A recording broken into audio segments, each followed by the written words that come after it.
یہ کہانی ہے کہ یتیم لڑکے علی کی۔ بچپن میں ہی علی کے والدین اس دنیا سے چل بسے تھے۔ علی کا اس دنیا میں کوئی نہیں تھا۔ علی کا ایک چھوٹا سا گھر تھا جہاں وہ اپنی مرغی کے ساتھ رہا کرتا تھا۔ دن بھر محنت کر کے جو کچھ پیسے ملتے علی اس سے اپنی زندگی گزارتا، لیکن کبھی کبھی ایسا ہوتا کہ علی کو کام نہیں ملتا، لیکن پھر بھی وہ گھر آتا، اپنی مرغی کے انڈے پکاتا، اسے کھاتا، پانی پیتا اور پھر وہاں پر سو جاتا۔ علی کے پڑوس میں حمید نامی ایک شخص رہا کرتا تھا، لیکن دل اور نیت کا وہ ٹھیک نہیں تھا۔ اسے دوسروں کی خوشی برداشت نہیں ہوتی تھی۔ علی کو کام ملے یا نہ ملے، لیکن وہ اپنی زندگی میں آگے بڑھ رہا تھا۔ حمید علی کی بے فکری سے حسد کرتا تھا، اور جب وہ اس کی صحت مند مرغی کو دیکھتا تو اسے اور بھی تکلیف ہوتی تھی۔ ایک دن جب علی کام پر گیا، حمید نے اس کی مرغی چرائی اور اسے ذبح کر کے کھا لیا۔ جب علی واپس لوٹا تو اسے اپنی مرغی نظر نہیں آئی، لیکن حمید کے گھر کے سامنے اسے مرغی کے پر نظر آئے۔ علی نے حمید کے پاس جا کر پوچھا، میری مرغی کہاں ہے بتاؤ؟ ارے میاں، کیا بتاؤں تمہیں؟ تمہاری مرغی سے میرا کیا لینا دینا؟ بلی تمہاری مرغی کو اٹھا کر لائی تھی، میں نے اسے بچانے کی بہت کوشش کی، لیکن تمہاری مرغی بچ نہیں پائی، اس میں میری کیا غلطی ہے؟ آپ جھوٹ بول رہے ہیں، مجھے میری مرغی چاہیے، ورنہ میں قاضی صاحب کے پاس جاؤں گا۔ یہ سن کر حمید ڈر گیا، کیونکہ اسے پتا تھا کہ شہر کے قاضی انصاف پسند ہیں اور وہ جھوٹ کو بے نقاب کر سکتے ہیں۔ حمید کو یہ ڈر ہونے لگا کہ قاضی اسے سخت سزا سنا سکتے ہیں۔ حالات سے سمجھوتا کرتے ہوئے حمید نے علی کو ایک بطخ دے دی۔ مرغی کے بدلے تم اس بطخ کو رکھ لو میاں۔ مرغی کے بدلے بطخ؟ علی اس سے مطمئن نہیں تھا، لیکن مجبور تھا، اس کے لیے اس نے بطخ رکھ لی۔ کچھ دنوں میں چھوٹی سی بطخ نے انڈے دینے شروع کیے۔ برسات کا موسم تھا، زبردست بارش ہو رہی تھی۔ رات میں ایک ضعیف فقیر حمید کے گھر پہنچا اور دستک دینے لگا۔ کون ہے اس وقت اتنی رات کو یہاں آیا ہے؟ سونے بھی نہیں دیتے، چلے جاؤ یہاں سے۔ حمید نے سخت لہجے میں کہا اور سو گیا۔ اب فقیر اس کے بعد علی کے گھر پہنچا اور وہاں پر دستک دینے لگا۔ علی نے دروازہ کھولا تو دیکھا کہ ایک ضعیف فقیر سردی سے کانپ رہا تھا۔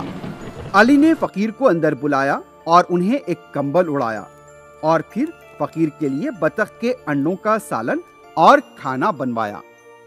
بیٹا، بطخ کے انڈے بہت لذیذ تھے، کہاں ہے بطخ تمہاری؟ علی نے ٹوکری اٹھائی اور بطخ کو اٹھا کر فقیر کے حوالے کیا۔ یہ بطخ تمہارے بہت کام آئے گا۔ یہ کہہ کر فقیر نے بطخ پر ہاتھ پھیرا اور بارش رکتے ہی وہاں سے چلا گیا۔ دوسرے دن سے بطخ عام انڈے کی بجائے سونے کے انڈے دینے لگی۔ سونے کے انڈے ملتے گئے اور علی کی زندگی بدلتی گئی، اور وہ اچھا خاصا دولت مند بن گیا۔ اسے جو پیسہ مل رہا تھا اس سے وہ خیرات بھی کرنے لگا۔ دولت مند بننے کے باوجود علی عام زندگی گزار رہا تھا۔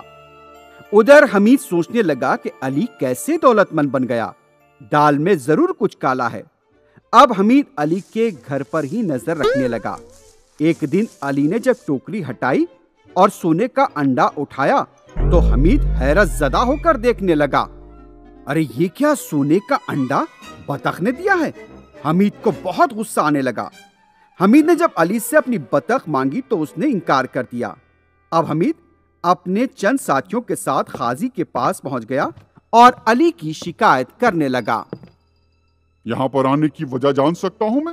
کس لیے آئے ہیں آپ لوگ؟ کیا بتاؤں قاضی صاحب، میرے پڑوس میں ایک نوجوان رہتا ہے علی، اس نے میری بطخ کو چرا لیا ہے اور اب وہ دینے سے انکار کر رہا ہے۔ میں کئی بار اس سے کہہ چکا ہوں، لیکن ہر بار وہ انکار کرتا ہے۔ میرے ساتھ جو لوگ آئے ہیں وہ بھی اس بات کے گواہ ہیں، اور وہ بھی آپ کو اس بات کی گواہی دیں گے کہ علی نے میری بطخ چرائی ہے۔ قاضی نے فوری ایک سپاہی روانہ کیا اور علی اور اس کی بطخ کو ان کے روبرو پیش ہونے کی ہدایت دی۔ تمہارے بارے میں شکایت آئی ہے کہ تم نے حمید کی بطخ چرائی ہے۔ علی سمجھ گیا کہ حمید کو بطخ کی حقیقت کا پتہ چل گیا ہے۔ قاضی صاحب، یہ بطخ انہی کا ہے، میں نے کوئی گناہ نہیں کیا، لیکن کچھ عرصے قبل انہوں نے میری مرغی کو کھا لیا تھا اور اس کے بدلے مجھے یہ بطخ دیا تھا۔ میں نے کوئی چوری نہیں کی۔ قاضی صاحب یہ بالکل جھوٹ بول رہا ہے، بہت ہی چالاک ہے یہ دونوں لوگوں نے اسے میری بطخ چراتے ہوئے دیکھا ہے۔ آج رات اس بطخ کو یہیں پر چھوڑ کر جاؤ، کل صبح پھر آنا، میں ضرور انصاف کروں گا۔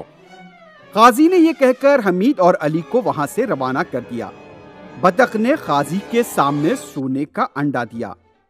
قاضی آنکھیں کھلی کی کھلی کر کے دیکھتا رہ گیا، اسے یقین ہی نہیں آیا۔ وہ یہ جاننا چاہتا تھا کہ کیا حمید کو سونے کا انڈا دینے والی بات کا پتہ ہے یا نہیں۔ قاضی یہی معلوم کرنا چاہتا تھا۔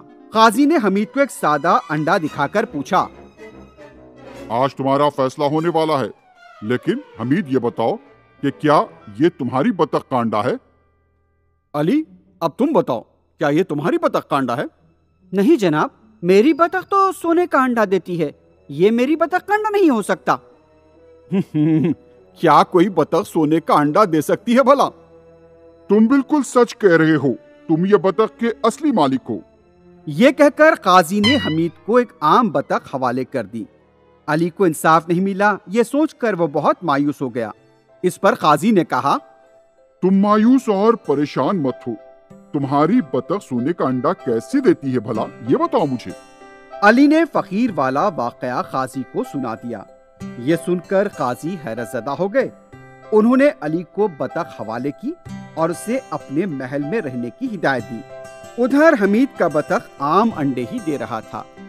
حمید جب بھی اپنے اس عام انڈوں کو دیکھتا اسے کافی افسوس ہوتا اور پچھتاوا بھی ہوتا، لیکن اب وہ کیا کر سکتا تھا۔